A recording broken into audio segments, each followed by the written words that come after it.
Hello dear, आपका इस video के अंदर बहुत बहुत स्वागत है। इसके अंदर हम क्या करने वाले हैं जी, क्विक रिवीजन पॉइंट्स करने वाले हैं जो इंटरेस्ट टॉपिक है उसके सारे के, यानी कि सिंपल इंटरेस्ट के भी, कंपाउंड इंटरेस्ट के भी, इंस्टॉलमेंट्स के। ठीक है। और मैंने स्टार्टिंग में आपने वीडियो देखी है कोर्स के कि भाई हाउ टू यूज़ कोर्स, उसके अंदर भी बताया है पहले से भी, हर एक QRP की वीडियो के अंदर बताता आता हूँ। इसके अंदर भी मैं बताऊँगा ताकि गलती करने के चांस कम हो। कोई बात ना मान रहा हो तो बार बार सुन के मान ले कि जो अपने QRP हैं वो मल्टीपल रिवीजन आपने करने हैं। आपने एटलीस्ट 3 बार वीडियोस PDF को यूज़ करना है। अगर आपको नहीं पता है कैसे, तो स्टार्टिंग में वीडियो है हाउ टू यूज़ कोर्स के स्टार्टिंग में, वहाँ पर आपको पता चल जाएगा। तो जो मल्टीपल रिवीजन आप करोगे कंसेप्ट लेक्चर से, उसकी रिप्लेसमेंट नहीं है QRP। ये नहीं है कि मैं QRP से कर लूँगा, नहीं, वो तो एटलीस्ट 3 बार करना है। अगर आपको लगे सर वो तो बहुत ज़्यादा हो गया, तो पहली बात कि जब आप रिवीजन करते हो तो कम टाइम लगता है, और दूसरी बात अगर वो बहुत ज़्यादा हो गया तो पूरी ज़िंदगी गवर्नमेंट से सैलरी लोगे, वो भी तो बहुत ज़्यादा नहीं हो जाएगी, है तो मेहनत करनी पड़ेगी। जिनको सीरियसली जॉब चाहिए वो ये करने के लिए तैयार है। स्टूडेंट, एक तो ऐसा स्टूडेंट होता है सर मिनिमम कितना पढ़ूँ, इंपॉर्टेंट बता दो, और एक ऐसा स्टूडेंट होता है सर आप कुछ भी बता दो बस कुछ छूट ना जाए। उन लोगों का सिलेक्शन होता है। ठीक। तो concept lectures and PDFs need to be done thrice at least. उनकी रिप्लेसमेंट QRP नहीं कर सकते। QRP कर क्या सकते हैं? QRPs are good for redesigning notes. आप जो नोट्स बनाओगे कंसेप्ट लेक्चर देखते हुए, उनको रीडिज़ाइन, उनके अंदर इंप्रूवमेंट ये करवा सकते हैं। और एग्जाम के नियर किसी टॉपिक के बेसिक्स को टच करना है तो उनको ये टच करवा देंगे। मैं ऐसे ही वीडियो के अंदर टच करवा दूंगा। ठीक है। तो जब एग्ज़ाम पास आ जाए तो भी हमने ये नहीं है कि डेली QRP देखने हैं। वीडियो देखने में बहुत टाइम लगेगा मेरे भाई। आपने ये जो अपने नोट्स है ना, एक बार आपने कंसेप्ट लेक्चर देखते हुए डिज़ाइन किए, उसके बाद आपने QRP से रीडिज़ाइन किए। ठीक है। उसके बाद फिर से आप कंसेप्ट लेक्चर देखोगे तो फिर से अपग्रेड होएंगे। आपको सेम चीज़ को दोबारा देखकर नई नई चीज़ें पता चलेंगी, तो इनको आप अपग्रेड कर सकते हो। तो यहाँ से आप बहुत कम टाइम में 10-15 मिनट एक बड़े टॉपिक को आप रिवाइज कर लोगे। प्लेन ज्योमेट्री जितने बड़े टॉपिक को 10-15 मिनट में आप अपने नोट्स से रिवाइज कर लोगे। परसेंटेज जैसे टॉपिक को तो 3-4 मिनट में रिवाइज कर लोगे। तो नोट्स से हम रिवाइज करेंगे। ठीक है। फिर से टच करना है तो हम QRP को यूज़ कर लेंगे, टॉपिक के बेसिक्स को। चलिए जी, तो यहाँ पर इस तरीके से तो हम नहीं कर सकते जैसे हम कंसेप्ट लेक्चर में करते हैं। तो यही अज्यूम करके मैं सारे पॉइंट्स आपको रिवाइज करवाऊंगा कि आप पहले सारे कंसेप्ट्स को देख चुके हो पूरे कोर्स के इंटरेस्ट के। ठीक है। तो सबसे पहले सिंपल इंटरेस्ट। तो सबसे पहले हम करेंगे कि भैया इंटरेस्ट क्या है। इंटरेस्ट है, अगर आपने किसी से रुपए लिए हैं तो उस रुपए को यूज़ करने के लिए वो आपसे फीस लेता है। अगर मैं आज आपको 100 रुपये दूँ और आप 1 साल बाद मुझे 100 रुपये दो, तो मुझे क्या फ़ायदा? फिर मैं बोलूँगा मैं क्यों दूँ, तुम 100 रुपये ही दोगे, मुझे क्या फ़ायदा, है ना। फिर आप बोलोगे कि अगर आप मुझे 100 रुपये दोगे तो मैं आपको 120 रुपये दूंगा 1 साल बाद। फिर शायद थोड़े मेरे मन में लालच आ जाएगी, ठीक है। तो जो हम एक्स्ट्रा रुपए लेते हैं वो क्या है? वो इंटरेस्ट है, जो हम फीस लेते हैं मनी को यूज़ करने की। ठीक है। ये इंटरेस्ट की डेफिनेशन है। 2 तरीके के इंटरेस्ट अपने सिलेबस के अंदर है, simple interest and compound interest. 2 तरह के होते हैं। तो सबसे पहले सिंपल इंटरेस्ट। तो सिंपल इंटरेस्ट बहुत ही सिंपल है। सिंपली हम डिसाइड कर लेते हैं कि 1 साल की फीस कितनी लगेगी, उसको हम बोलते हैं जी रेट। फॉर एग्जाम्पल मैंने मान लिया 10% पर एनम कि भैया मनी को यूज़ करोगे तो हर साल के लिए 10% रुपये दे दीजिएगा। ये पर एनम है। अगर 1 साल यूज़ करोगे तो 10% दे दो, 2 साल यूज़ करोगे तो भाई 10 इंटू 10 इंटू 2 20% दे दो, 5 साल यूज़ करोगे तो 10 इंटू 5 50% दे दो फीस के तौर पर। जो रुपये लिए हैं वो तो दोगे ही। तो यहीं से एक चीज़ हमें पता लग जाती है। मान लो रेट 10% पर एनम, रेट मतलब कि हर साल कितने % ब्याज लगेगा। ठीक है। तो यानी कि रेट जितने भी % है, अगर मान लो यहाँ पर टाइम जो है वो हमारा सपोज 3 ईयर है, तो टोटल ब्याज कितना बनेगा? 10 इंटू 3 30%। तो टोटल जो ब्याज बनता है वो कितना बनता है? वो होता है R into T% of principal.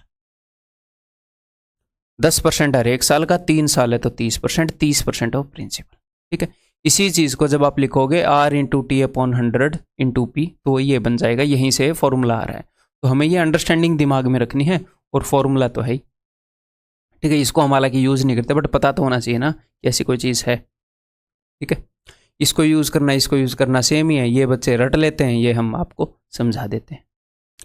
The next is कि simple interest is directly proportional to principal rate and time. ठीक है, सिंपल इंटरेस्ट डायरेक्टली प्रोपोर्शनल है किसके, अगर प्रिंसिपल बढ़ गया, मान लो रेट और टाइम सेम रहे, रेट और टाइम सेम रहे, आपने किसी बंदे को रुपए दिए 10% पर 3 साल के लिए ही, एक बंदे ने कुछ रुपए लिए, दूसरे बंदे ने डबल रुपए लिए थे, तो वो डबल ब्याज देगा।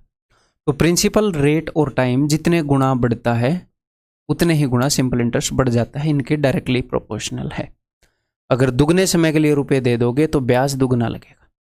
ठीक है, अगर रेट को 1.5 गुना कर दोगे तो ब्याज भी 1.5 गुना लगेगा, अगर बाकी चीजें सेम रही। और अगर सारी चीजें बदलेंगी तो जो जो जितने गुना होएगा उनका कंबाइंड इंपैक्ट हम देख सकते हैं। ठीक है, next, amounts for successive years form an AP. जो सक्सेसिव ईयर्स के लिए जो अमाउंट्स हैं वो एक एपी बनाते हैं। अमाउंट्स यानी कि मूलधन। जैसे मान लो यहाँ पर प्रिंसिपल है 0 ईयर्स पर, मैंने 1000 रुपये लिए 10% पर एनम पर, तो 1 साल के बाद मुझे 1100 रुपये देने बनते हैं। लेकिन अगर मैं रुपये ना दूं तो 2 साल के बाद मुझे 1200 रुपये देने बनते हैं, 3 साल के बाद मुझे 1300 रुपये देने बनते हैं। तो हर एक साल का ब्याज जो है वो सेम है। सिंपल इंटरेस्ट में ब्याज सेम है, क्यों? क्योंकि वो स्टार्टिंग में जो अमाउंट लिया उसी पर लगता है। तो हर साल 100 रुपये ऐड होते जाएंगे, हर साल सेम अमाउंट ऐड होता जाएगा। और जब सेम चीज ऐड होती जाए तो एक सीरीज बनती है, अरिथमेटिक प्रोग्रेशन, समांतर श्रेणी। तो अमाउंट्स जो हैं वो एपी बनाते हैं। क्लियर?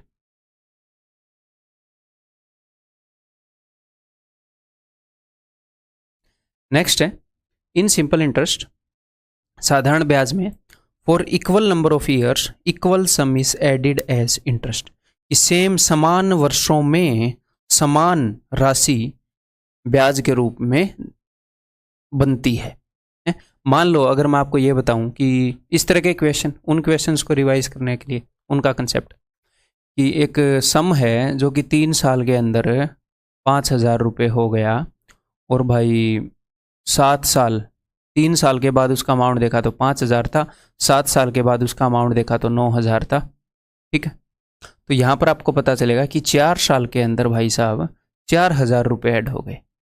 ये तो कुछ ज़्यादा भयंकरी वो हो गया, फिर प्रिंसिपल नेगेटिव में हो जाएगा। तो हम क्या कर लेते हैं, इसको 100 मान लेते हैं 1 साल का, इसको हम कर देते हैं जी 5400। ठीक है, तो 4 साल के अंदर 400 रुपये ऐड हुए, 400 रुपये।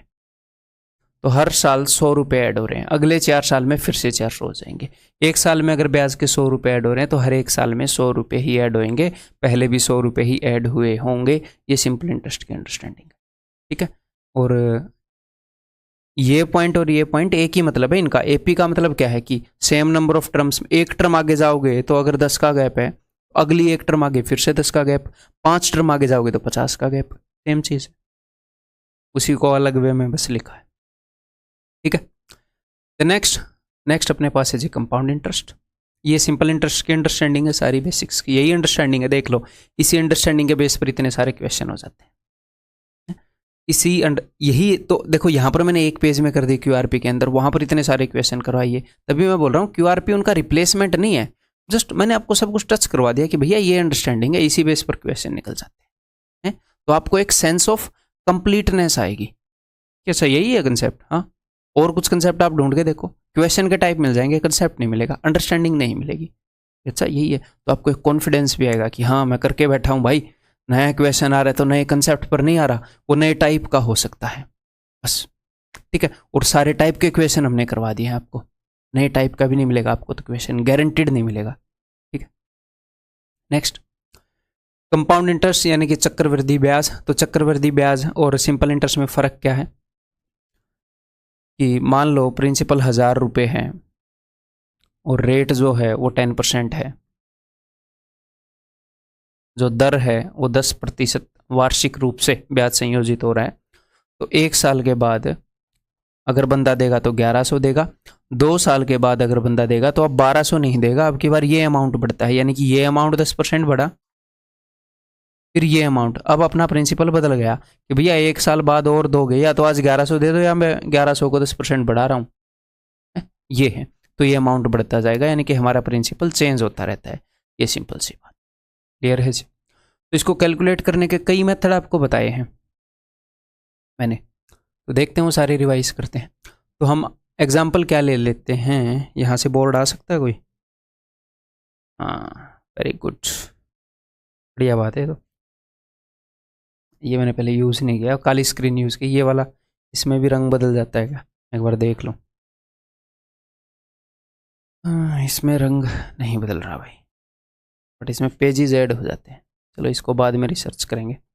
ओके, तो using multiplication fraction of for amount and CI, सबसे पहला मेथड कि हम मल्टीप्लिकेशन फ्रैक्शन यूज़ करेंगे। तो मैं आपके सामने एग्जांपल ले रहा हूँ भाई, ठीक है। मान लो अपने पास प्रिंसिपल है 1000 रुपये, पेन भी यहाँ से मोटा पतला तो नहीं होएगा, यही ठीक दिख रहा है, ठीक है। प्रिंसिपल 1000 रुपये है और रेट जो है वो 10% पर एनम है और टाइम जो है वो 3 ईयर्स है। क्लियर है? तो यहाँ पर आपको पता है कोई भी चीज़ अगर 10% बढ़ती है तो एक साल में वो 100 से 110 यानी कि 11/10 गुना हो जाती है। और हम बात कर रहे हैं 3 साल की, यानी कि 3 साल में जो हमारा अमाउंट है वो कितने गुना हो गया होगा? वो हो गया होगा, हर साल 11/10 गुना हो रहा है तो इतने गुना।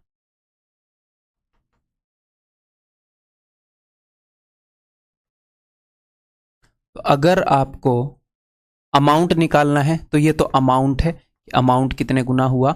अगर आपको कंपाउंड इंटरेस्ट निकालना है तो वो है जो अमाउंट है उसमें से आप प्रिंसिपल घटाओगे, ठीक है, यानी कि 331/1000। ये पहला मेथड है फ्रैक्शन यूज करने का, ठीक है। अमाउंट निकालना है तो इन सबको ऐसे कैलकुलेट करके गुणा करने की जरूरत नहीं है 1000 से, आप गुणा में 11/10 11/10 11/10 कर सकते हो ऐसे, ठीक है, आपको बताइए। कंपाउंड इंटरेस्ट निकालना है तो हम ऐसे करेंगे, -1 करके ऐसे कंपाउंड इंटरेस्ट आ जाएगा। ये अपना पहला मेथड है। अपना सेकंड मेथड देखते हैं। अब देखो, सेकंड मेथड है इफेक्टिव रेट निकालना। तो इसमें फिर पिछला पेज रहता है सेव, बहुत बढ़िया। तो इफेक्टिव रेट निकालते हैं तो यहां पर अपना वही मैं सेम एग्जांपल यहां पर यूज करूंगा, सेम एग्जांपल यही, इन्हीं डिटेल्स को मैं यूज करूंगा।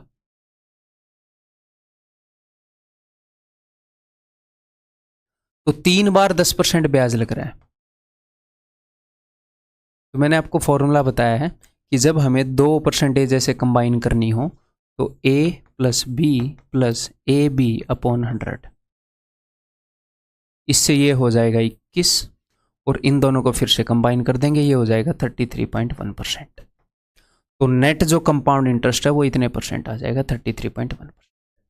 और एक फॉर्मूला यहीं पर मैंने आपको बताया है, जब आपको 3 रेट कंबाइन करनी हो, मान लो X%, Y% और Z%, ठीक है।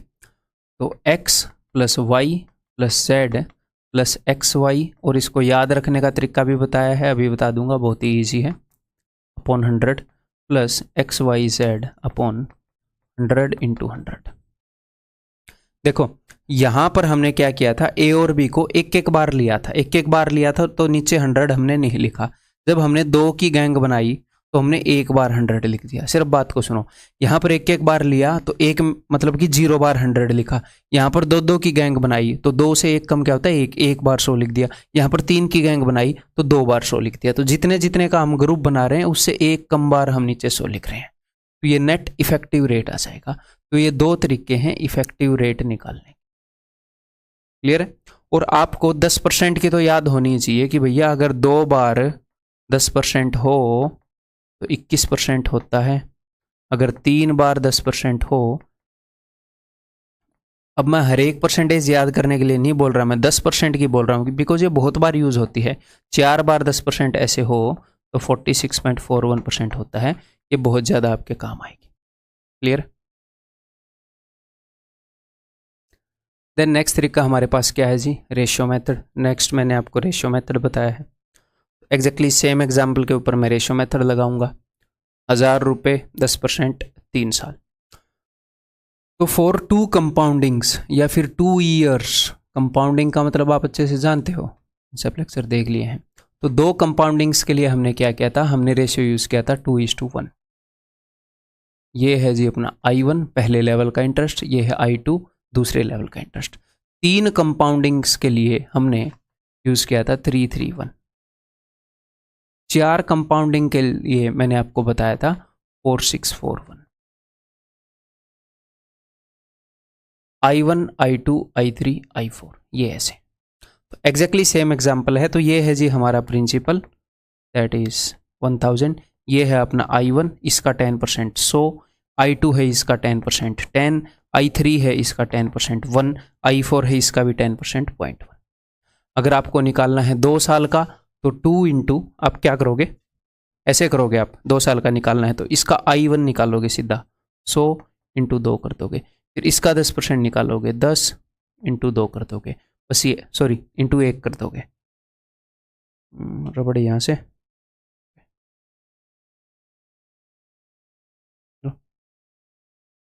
इंटू 1 कर दोगे, 2 इंटू 1, तो ये कितना हो जाएगा जी 210। मैं इस तरीके से बता रहा हूँ कि हम चीज़ों को रिवाइज कर रहे हैं।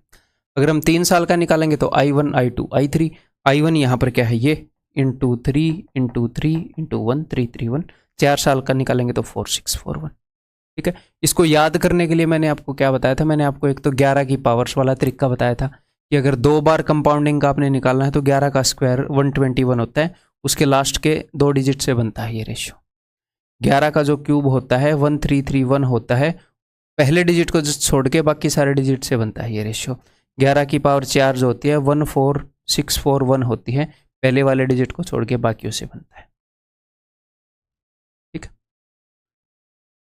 और 5 वाला सर अब आप 11 की पावर 5 कैसे करोगे, तो मैंने आपको बताया है 11 की मल्टीप्लीकेशन कैसे होती है स्टार्टिंग में जो कैलकुलेशन क्लास थी उसके अंदर, तो यहाँ से इजीली आ जाएगा, राइट साइड से आएंगे। इसको 11 की पावर 4 को 11 से मल्टीप्लाई करूंगा तो 11 की पावर 5 आएगी। तो देखो मैं सबसे पहले 1 लिखूंगा, फिर इन दोनों का सम लिखता रहूंगा, 1 और 4 5, 4 और 6 10 है, ऐसे पूरे पूरे डिजिट लिखने हैं, 6 और 4 10, ऐसे पूरे पूरे डिजिट, 4 और 1 5, तो 5 10 10 5 1, या फिर मैंने आपको पास्कल ट्रायंगल भी बताया है, उससे आप कर सकते हो। क्लियर है, तो ये मेथड हमने कर लिया, दैट इज इफेक्टिव रेट, जिसमें हमें पता चल जाता है कि कंपाउंड इंटरेस्ट कितने परसेंट है प्रिंसिपल का, डायरेक्ट हमें परसेंटेज में पता चल जाता है। अच्छा ये कर लिया, रेशियो मेथड मैंने आपको बता दिया, ये भी कर लिया। Using amounts and CIR in GP, इस चीज़ को यूज़ करना, अमाउंट्स और CI, अमाउंट और कंपाउंड इंटरेस्ट जो है वो GP में होते हैं कंज्यूकेटिव ईयर के, तो इसको भी यूज़ करना बताता हूँ। देखो इस मेथड को यूज़ करके भी हम निकाल सकते हैं। एग्जाम्पल हम वही यूज़ कर रहे हैं कि प्रिंसिपल 1000 है, रेट जो है 10% पर एनम है, टाइम जो है भाई साहब 3 ईयर्स है। ठीक है, तो पहले साल का जो प्रिंसिपल है वो कितना है 1000, अगर आप सॉरी पहले साल का नहीं, 0 वाले साल का जो अमाउंट है यानी कि प्रिंसिपल वो कितना है, वो है जी 1000। ठीक है, 1 साल के बाद ये 10% बढ़ जाएगा। कंपाउंड इंटरेस्ट जो है उसके अमाउंट्स GP में होते हैं ज्योमेट्रिक प्रोग्रेशन में, सिंपल इंटरेस्ट के अमाउंट्स किस में होते हैं अरिथमेटिक प्रोग्रेशन में, ये हम पढ़ चुके हैं। तो इससे 10% ज़्यादा 1100, सिर्फ इसको 11/10 गुणा करते रहो या फिर 10% बढ़ाते रहो। दूसरे साल का जो अमाउंट आएगा वो कितना होएगा, वो हो जाएगा 1210, इसका 10% 110 मैंने जोड़ दिया। ऐसे ही तीसरे साल का क्या हो जाएगा, इसका 10% 121 जोड़ूंगा तो 1331। ठीक है, तो अगर आपको अमाउंट निकालने तो ऐसे निकल जाएंगे, ऐसे ही आप कंपाउंड इंटरेस्ट भी निकाल सकते हो। अगर मैं फर्स्ट ईयर का कंपाउंड इंटरेस्ट आपको बोलूँ फर्स्ट ईयर का, तो क्या होएगा 1000 का 10%, आप बोलोगे 100। तो अब अगर मैं 2 सालों का नहीं बोल रहा, मैं सेकंड ईयर की बात कर रहा हूँ, सिर्फ दूसरे साल का, 2 सालों का नहीं बोल रहा, पहले और दूसरे का नहीं, सिर्फ दूसरे साल का, पहले साल वाले से 10% ज़्यादा होएगा क्योंकि रेट 10% है। सिर्फ तीसरे साल का इससे 10% ज़्यादा होएगा। तो अगर आपको तीनों सालों का निकालना है तो यहाँ से आपको मिल जाएगा 331। तो कभी कभी अगर कंपाउंड इंटरेस्ट निकालना हो तो आप ऐसे भी कर सकते हो, किसी भी 1 साल का कंपाउंड इंटरेस्ट आपकी पकड़ में आ गया, कोई भी 1 साल का, और आपको रेट पता चल गई, तो इससे पिछले वाला क्या होएगा आपको पता लग जाएगा कि उससे ये 10% ज़्यादा ही होएगा, अगले वाला इससे 10% ज़्यादा होएगा। आप सारे कंपाउंड इंटरेस्ट ट्रैक कर सकते हो। ठीक है, नेक्स्ट हमारे पास है जी कंपाउंड इंटरेस्ट निकालने का ट्री मेथड। देखो इतने सारे मेथड मैंने आपको बताए हैं, सारे अच्छे से समझाए हैं, सबकी अच्छे से प्रैक्टिस करवाई है, सबकी अंडरस्टैंडिंग बनवाई है। ठीक है, और इस तरीके से बनवाई है कि कहीं पर भी कोई सा भी आप यूज़ कर पाओगे जो उस क्वेश्चन में इफेक्टिव होगा। तो अगर कंपाउंड इंटरेस्ट में आपको थोड़ी सी ऐसी दिक्कत आई भी, मैंने पहले ही बताया था, अगर ऐसे आए कि यार अंडरस्टैंडिंग वो नहीं बन पा रही है या फिर हम जल्दी जल्दी भूल जा रहे हैं, मेथड में कन्फ्यूज़ हो रहे हैं, तो कोई दिक्कत नहीं है, बहुत ही नॉर्मल है। आपने बस इसको रिपीट करना है, जो अपना कंपाउंड इंटरेस्ट है उस पोर्शन को रिपीट करना है, थोड़ा सा ज़्यादा रिपीट करना है बाकियों से, ताकि अच्छे से समझ में आ पाए। अब हम ट्री मेथड करते हैं जी। तो ट्री मेथड बहुत ही मज़ेदार चीज़ है ये भी। जैसे मान लो यहाँ पर अपना प्रिंसिपल है 1000 रुपये, तो यहाँ पर हम देखते हैं कि पहले साल में, फर्स्ट ईयर में, ठीक है, तो कंपाउंड इंटरेस्ट और सिंपल इंटरेस्ट में ये फ़र्क होता है कि कंपाउंड इंटरेस्ट में ब्याज पर भी ब्याज लगता है, ब्याज पर भी ब्याज लगता है, ब्याज को भी हम प्रिंसिपल में शामिल कर लेते हैं ऐसे मान। तो पहले ईयर में अगर मैं ब्याज लगा रहा हूं, अगर मैं चेक कर रहा हूं, तो जितना भी प्रिंसिपल है उसके ऊपर ब्याज लगेगा। तो पहले ईयर में ब्याज कितना हो जाएगा जी? पहले ईयर में हो जाएगा जी 100 रुपये, इसके ऊपर 100 रुपये ब्याज लग जाएगा। यहाँ पर मैं सिर्फ ब्याज लिख रहा हूँ, ये पहले ईयर का। अब मैं सेकेंड ईयर में अगर ब्याज लगाऊंगा तो उसमें तो ब्याज पर भी ब्याज लगेगा ना, ब्याज पर भी ब्याज लगेगा। तो सेकेंड ईयर में जब मैं ब्याज कैलकुलेट करूंगा तो प्रिंसिपल पर तो लगेगा ही, यानी कि 1000 रुपये के ऊपर 100 रुपये, लेकिन ये जो 100 रुपये ब्याज था इसके ऊपर भी लगेगा। तो जब आप फर्स्ट ईयर का कैलकुलेट कर रहे हो तो मन ही मन में यहाँ पर एक लाइन खींच लो, इस लाइन से पहले जितनी भी वैल्यूज हैं सब पर ब्याज लगेगा।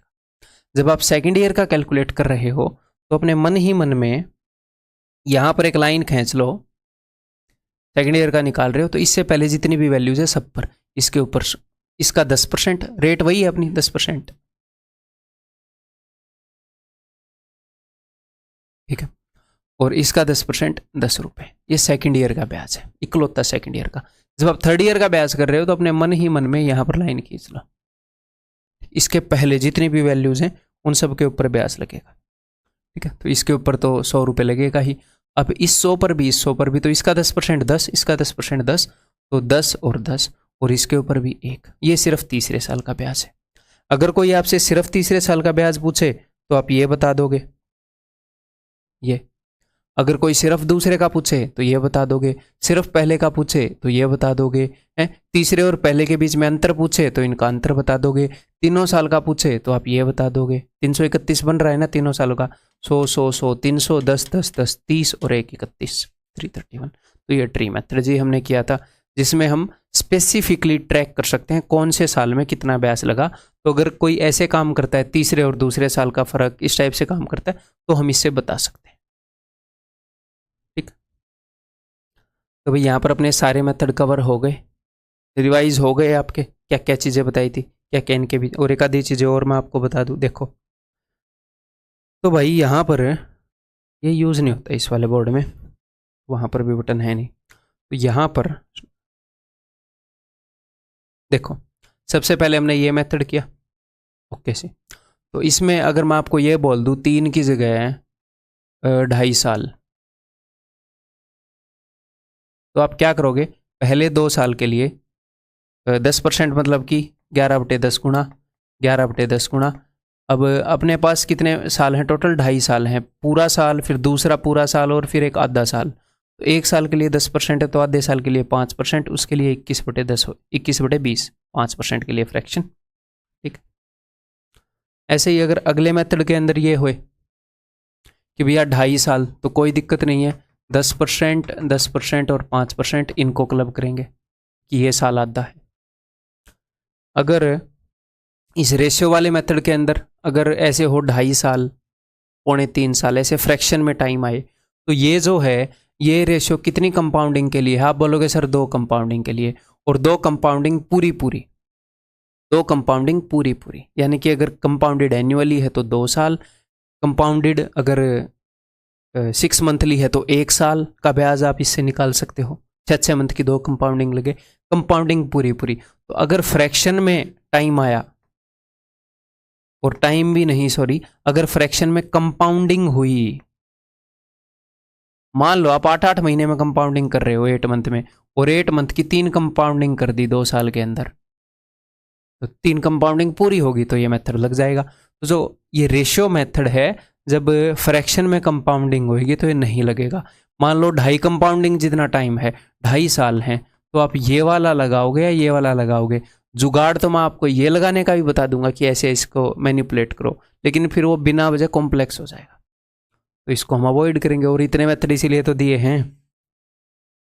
नेक्स्ट, ये हम यूज़ कर सकते हैं 2.5 साल में। 2.5 साल में सर आप कैसे यूज़ करोगे?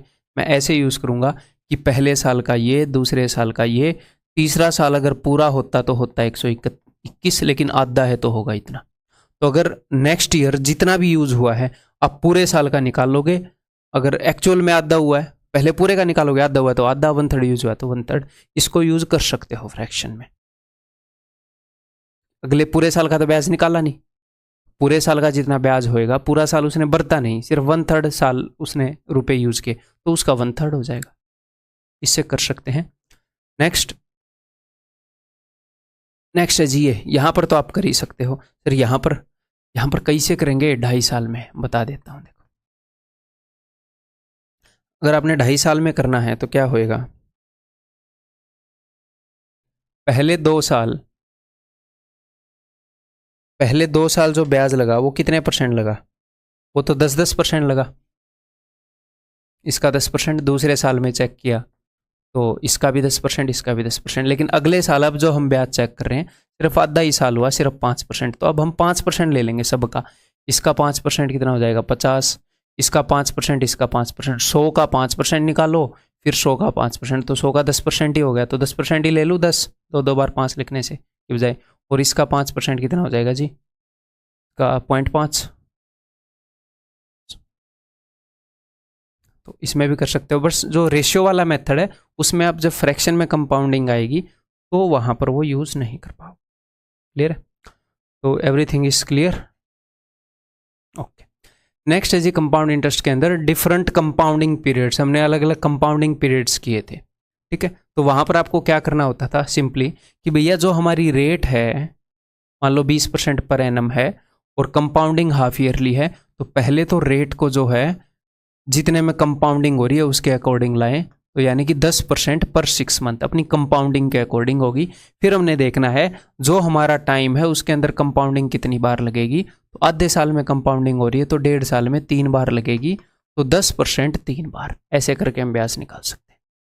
बहुत ही बेसिक क्वेश्चन लिया, जस्ट रिविजन कर रहे हैं ना, हर एक चीज को अच्छे से टच कर पाए। नेक्स्ट है कि the sum become same times in a specific period of time. जैसे सिंपल इंटरेस्ट में क्या था कि इक्वल ड्यूरेशन के दौरान मनी के अंदर इक्वल अमाउंट ऐड होगा। कंपाउंड इंटरेस्ट में क्या है, इक्वल ड्यूरेशन के दौरान सम इक्वल गुणा होगा। यानी कि अगर उसमें क्या था, अगर 3 साल में 100 रुपए ऐड हो रहे हैं तो अगले 3 साल में 100 ही रुपए ऐड होंगे। ये सिंपल इंटरेस्ट की अंडरस्टैंडिंग है। यहां पर गुणा है, वहां पर एडिशन है कि अगर 3 साल में चीज 5 गुना होगी तो अगले 3 साल में भी 5 गुना होगी। यहां पर हम देखेंगे कि गुना कितने हुई, अच्छा इतने साल में इतने गुना हुई, इतने साल में इतने ही गुना होगी। ये अंडरस्टैंडिंग है, ठीक है। जैसे इसमें इस तरह के क्वेश्चन थे, ये मैं क्वेश्चन करके नहीं दिखाऊंगा, सिर्फ बता रहा हूं, ठीक है। If a sum on compound interest becomes 3 times in 4 years, कि 4 साल में अगर वो 3 गुना हो रहा है तो उसको 3 गुना होने के लिए हमेशा 4 साल लगेंगे। और 81 गुना होने के लिए कितनी बार 3 गुना हुआ होगा, 4 बार 3 गुना हुआ होगा। तो उसको यहाँ पर भी 4 ईयर्स लगे होंगे, यहाँ पर भी 4 ईयर्स है, तो टोटल उसको 16 साल लग जाएंगे। नेक्स्ट, एट व्हाट रेट % पर एनम will a sum of this much amount to this in 3 years, कि इतने रुपए के इतने कितने टाइम में बन जाएंगे। तो आप ये 3 साल में इतना गुना हुआ है तो ये कितने गुना हुआ है, फाइनल अपॉन इनिशियल, ऐसे ही मैंने आपको बताया है इतने गुना हुआ है। तो ये 3 साल में हुआ है तो इसका मैं क्या करूंगा, क्यूब रूट, मुझे पता लग जाएगा 1 साल में कितना गुना हुआ और वहां से मुझे रेट पता चल जाएगी, ठीक है। नेक्स्ट भाई, सिंपल और कंपाउंड के बीच में डिफरेंस, साधारण और चक्रवृद्धि ब्याज के बीच में डिफरेंस। हिंदी वाले इतना तो करोगे हिंदी में। Principal remains same for whole period, simple interest में प्रिंसिपल चेंज नहीं होता, सेम ही होता है मूलधन। चक्रवृद्धि ब्याज में जो मूलधन है, जो प्रिंसिपल है, वो इंक्रीज होता रहता है हर साल, जितनी रेट है उतना। Interest is not added to the principal, interest principal में ऐड नहीं होता इसीलिए तो वो चेंज नहीं होता, इसीलिए सेम होता है। यहाँ पर इंटरेस्ट ऐड कर देते हैं इसलिए वो चेंज हो जाता है। इंटरेस्ट रिमेन सेम, तो प्रिंसिपल बदलेगा नहीं, तो ब्याज हम उसी प्रिंसिपल पर लगा रहे हैं तो इंटरेस्ट सेम ही रहेगा हर साल के। पहले साल का 100 है तो अगले साल का भी 100, अगले साल का भी 100। अब यहाँ पर प्रिंसिपल बढ़ता रहता है हर साल। प्रिंसिपल कितना बढ़ता रहता है, जितनी रेट है, मान लो 10%, प्रिंसिपल 10% बढ़ता रहेगा, तो ब्याज भी हर साल 10% बढ़ता रहेगा। इसीलिए मैंने बताया कि ब्याज भी जीपी में होता है, हर साल उतना ही बढ़ता रहता है, ठीक है। Consecutive amounts are in AP, consecutive amount इसमें एपी में है क्योंकि सेम चीज़ ऐड होती रहती है हर साल। यहाँ पर कंसेक्यूटिव अमाउंट्स जीपी में है क्योंकि सेम गुणा होती रहती है चीज़ हर साल, सेम परसेंट बढ़ती रहती है consecutively. Next D2 and D3। D2 है CI और SI के बीच का डिफरेंस। 2 जो है, 2 का मतलब है फॉर 2 कंपाउंडिंग्स। जनरली इसको 2 ईयर्स आप समझोगे। अगर सालाना कंपाउंड हो रहा है तो 2 साल में इतना फर्क आ जाएगा। अगर 6 महीने में ही कंपाउंड हो रहा है तो भैया 1 साल में ही 2 बार 6 महीने आ जाते हैं, 1 साल में ही D2 हम यूज़ कर लेंगे। पहले हम क्लियर कर चुके हैं ये बात, ठीक है। तो D2 को रिवाइज कर लेते हैं। डिफरेंस जब 2 कंपाउंडिंग्स हो तो D2 होता है भाई साहब, ये मैं आपको उसी तरीके से बता देता हूँ, है ना। एग्जाम्पल ले लेते हैं। Principal we have 1000 rupees, rate 10% और टाइम 3 ईयर्स एंड 2 ईयर्स, दोनों हम यूज़ कर लेंगे। टाइम इज़ नॉट फिक्स्ड, ठीक। तो प्रिंसिपल यहाँ पर है जी I1, यहाँ पर है जी I2, यहाँ पर है जी I3। प्रिंसिपल अगर 1000 है तो I1 पहली जनरेशन का ब्याज, इसका 10% यानी कि 100, फिर इसका 10% यानी कि 10, इसका 10% यानी कि 1, I4 यानी कि इसका 10%, ठीक है। तो अगर मैं बात करता हूँ D2 की, ठीक है, तो हम सिर्फ फोकस करेंगे इसके ऊपर, इसको भी हटा देते हैं। पहले हम कंपाउंड इंटरेस्ट निकालते हैं। कंपाउंड इंटरेस्ट फॉर 2 ईयर्स या फिर 2 कंपाउंडिंग्स, अभी 2 ईयर्स रख लेते हैं। कंपाउंडेड एन्युअली है फिलहाल इस एग्जाम्पल के अंदर, तो ये होता है 2:1 रेशियो, ठीक है। ये 2 क्या होता है, ये 2 होता है I1 और ये 1 क्या होता है, ये 1 होता है I2, ठीक है। तो I1 क्या होता है, प्रिंसिपल के ऊपर ब्याज, और I2 क्या होता है, I1 के ऊपर ब्याज, यानी कि ब्याज पे ब्याज। I3 ब्याज के ऊपर जो ब्याज है उस पे ब्याज, ठीक है। तो सिंपल इंटरेस्ट और कंपाउंड इंटरेस्ट में सिर्फ क्या फर्क होता है कि कंपाउंड इंटरेस्ट में ब्याज पर भी ब्याज लगता है, तो ब्याज पर भी जो ब्याज लगेगा वही तो फर्क होएगा। प्रिंसिपल पर ब्याज तो दोनों में लगता है, तो ये जो I1 है ये प्रिंसिपल पर ब्याज होता है। तो CI और SI में ये सिंपल इंटरेस्ट में भी होता है ये फैक्टर, तो फर्क सिर्फ ये आएगा I2। तो D2 क्या होता है, 2 साल में जो फर्क होता है वो होता है I2, ब्याज के ऊपर ब्याज। यानी कि अगर 1000 रुपये हो, रेट 10% हो, तो बस I2 निकाल लो, इसका 10%, इसका 10%। अगर मैं 3 साल की बात करूं, जस्ट मैं रिवाइज करवा रहा हूं भाई, रिवाइज भी बहुत डिटेल में करवा रहा हूं ताकि बस आपको कोई दिक्कत ना आए किसी भी तरह की, ठीक है। जिनको स्लो लग रहा है वो फास्ट फॉरवर्ड डेफिनेटली कर सकते हैं, ओके। तो this is I1, this is I2, this is I3। तो I1 तो सिंपल इंटरेस्ट में भी लगता है। मैं सिर्फ डिफरेंस की बात करूँ तो ये वाला पोर्शन होएगा 3I2 + I3। तो यहाँ पर अगर मैं D3 निकालना चाहूँगा, D3, तो वो होएगा 3I2 यानी कि 3 × 10 30 प्लस एक बार I3 + 1 31, ठीक है। 3I2 प्लस को एक बार, हाँ, सिर्फ डिफरेंस, मेरे को सोचा 331 होता है ब्याज, तो हम तो सिर्फ डिफरेंस निकाल रहे हैं ना, ठीक है। तो 3 साल में इस केस में डिफरेंस क्या हो जाएगा, 31। क्लियर है। तो ये चीज़ें मैंने आपको याद करवाई हैं, बेसिक अंडरस्टैंडिंग एक बार फिर से मैंने रिवाइज करवा दी है। नेक्स्ट, इंस्टॉलमेंट्स, कंपाउंड इंटरेस्ट की इंस्टॉलमेंट्स। तो देखो भाई, तो यहाँ पर मैं आपको तीनों केस करवा देता हूँ, है ना। चलो तीनों केस रिवाइज कर लेते हैं। मान लो किसी बंदे ने P रुपये लिए आपसे और उसने 1 साल के बाद आपको X रुपये लौटा दिए, 2 साल के बाद आपको Y रुपये लौटा दिए, और 3 साल के बाद Z रुपये लौटा दिए, और आपका हिसाब किताब चुकता हो गया। और आपकी जो रेट है, हम एग्जाम्पल के लिए मान लेते हैं 10% पर एनम है। आप दयालु किस्म के आदमी, आप बहुत ज़्यादा चार्ज नहीं करते हैं इंटरेस्ट, ठीक है। तो मैंने आपको क्या बताया था कि आप कभी भी कंपेयर कर सकते हो, किसी भी टाइम, किसी भी पॉइंट ऑफ टाइम पर आप इक्वेट कर सकते हो मनी की वैल्यू, 0 साल पर, 1 साल पर, 2 साल पर, 3 साल पर, ठीक है। अगर मैं 0 ईयर्स पर मनी की वैल्यू कैलकुलेट करूं तो क्या होएगा, देखिएगा जरा। 0 ईयर्स यानी कि यहाँ पर इस P की वैल्यू क्या है, आज उसने आपसे P रुपये लिए तो आज ही वो कितने लौटा देगा आपको वापिस P। किसी ने मुझसे आज 1000 रुपये लिए, मैं बोला अब तुरंत दे, तो आज 1000 ही देगा। ऐसे 5 मिनट का ब्याज थोड़ी लगेगा, यानी कि ऑन द सेम टाइम तो उतना ही देगा ना मुझे, ठीक है। ओके, तो अगर rate of interest 10% per annum है तो मैं ये एज्यूम करूंगा कि 1 साल के बाद मनी की वैल्यू 10% बढ़ जाती है, 10% ज़्यादा देने पड़ते हैं। अगर आप आगे जाओगे तो 10% बढ़ा दो, पीछे आओगे आगे जाओगे तो 11/10 गुना कर दो, क्योंकि 10% बढ़ा रहे हैं, पीछे आओगे 10/11 गुना कर दो। तो मैं हर एक मनी को यहाँ पर लेके आ रहा हूँ, तो इसको जब मैं 0 पर लेकर आऊँगा तो ये क्या हो जाएगा, x इंटू 10/11, 1 साल पीछे ले आया जी। ये क्या हो जाएगा, y इंटू ये 2 साल पीछे आएगा, और वो क्या हो जाएगा प्लस z इंटू वो 3 साल पीछे आएगा।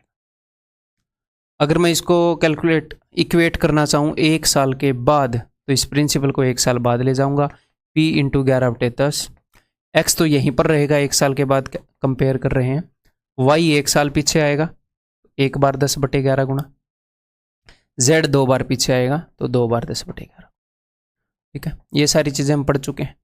ऐसे ही हम दूसरे साल पर, ऐसे ही हम तीसरे साल पर कंपेयर कर सकते हैं, कहीं पर भी कंपेयर कर लो, कोई फर्क नहीं पैंदा, आंसर सेम आंदा, ठीक है, क्लियर है। तो ये तो मैंने कर दिया, ये एक जनरलाइज सी चीज़ हो गई, इंस्टॉलमेंट इक्वल हो अनइक्वल हो फर्क नहीं पड़ता, अंडरस्टैंडिंग ये है भाई साहब, ठीक है। अब मैं यहाँ पर इंस्टॉलमेंट को इक्वल ले लूँ, ये लो, यानी कि आई आई आई, तो वही बात है, एक्स वाई जेड की जगह आई आई आई हो जाएगा, ठीक है। यहाँ पर प्रिंसिपल मान लो मैं इन सबको 0 साल पर इक्वेट कर रहा हूँ, इस equal to I into 10/11 plus I into 10/11 का स्क्वायर, क्योंकि ये 2 साल पीछे आएगा, ये 3 साल पीछे आएगा, प्लस आई इंटू 10/11 का क्यूब। तो एक फॉर्मूला आपको किताबों में देखने को मिलेगा, वो यहीं से आता है कि अगर रेट 10% है और उसकी फ्रैक्शन 11/10 है, तो इसकी फ्रैक्शन को पलटो 10/11, और अगर 3 इंस्टॉलमेंट है तो 10/11 की पावर 1, 10/11 की पावर 2, 10/11 की पावर 3, ठीक है। अब कई बार क्या होता है, मैंने आपको वहां पर भी बताया कि एग्जामिनर कई बार पता नहीं क्या खा के क्वेश्चन बनाता है, ऐसे क्वेश्चन बना देता है कि वो थोड़े से कैलकुलेटिव होते हैं, किसके कारण, उसकी रेट के कारण, रेट के कारण कॉम्प्लिकेटेड हो सकते हैं। एक आधी बार होता है, बहुत एक आधी बार 3 साल में ऐसे। तो मैंने आपको ये बताया कि आपके ऊपर कोई मजबूरी थोड़ी है, 0 साल पर कंपेयर करोगे, रेट बड़ी होगी, मान लो मेरी बात सुनो, इसको 3 साल पीछे लाना पड़ेगा तभी दिक्कत होती है, इसको 2 साल, इसको 1 साल। तो हम क्या करते हैं उस केस में, हम ये करते हैं मनी को यहाँ पर इक्वेट कर देते हैं, ये 1 साल आगे जाएगा, ये यहीं पर रहेगा, ये 1 साल पीछे, ये 2 साल पीछे, तो क्या होएगा 3 साल पीछे कोई आए, किसी चीज़ को 3 साल आगे पीछे सरकाना ही नहीं पड़ा, तो कैलकुलेशन थोड़ी सी आसान हो जाती है उस केस में। आप हर एक जगह पर कंपेयर कर सकते हो, वो मैं आपको बता ही चुका हूँ। नेक्स्ट, मैंने आपको एक स्पेशल चीज़ भी बताई थी कि मैक्सिमम जो क्वेश्चन आते हैं वो आते हैं भाई साहब, ओ भाई साहब, वो आते हैं 2 साल के, 2 साल के कंपाउंड इंटरेस्ट के मैक्सिमम क्वेश्चन इंस्टॉलमेंट के। तो तब मैंने आपको बताया था क्या कि अब मैं इसको कंपेयर कर रहा हूँ यहीं पर कि principal is equal to I into 10/11 plus I into 10/11 का स्क्वायर। फिर मैंने यहाँ पर कॉमन ले लिया आई इंटू 10/11, तो यहाँ पर क्या बच गया, यहाँ पर बच गया 1 और यहाँ पर बच गया 10/11। तो मैंने आपको ये बताया था कि ये चीज़ रट लो, क्योंकि ये बहुत भयंकर बार यूज़फुल होती है कि अगर रेट ऑफ इंटरेस्ट 10% है तो principal is equal to installment into 10% का 10/11 होता, 11/10 होता है, उसको पलटो 10/11, इसके अंदर 1 जोड़ दो, यानी कि 10 और 11 21/11। एक तो बहुत जल्दी जोड़ सकते हैं ऐसे, ये बहुत यूजफुल चीज़ है। देन अगली चीज़ इंस्टॉलमेंट्स के अंदर मैंने एक और बताया था, इन्हीं क्वेश्चन को सोल्व करने का बता देता हूँ।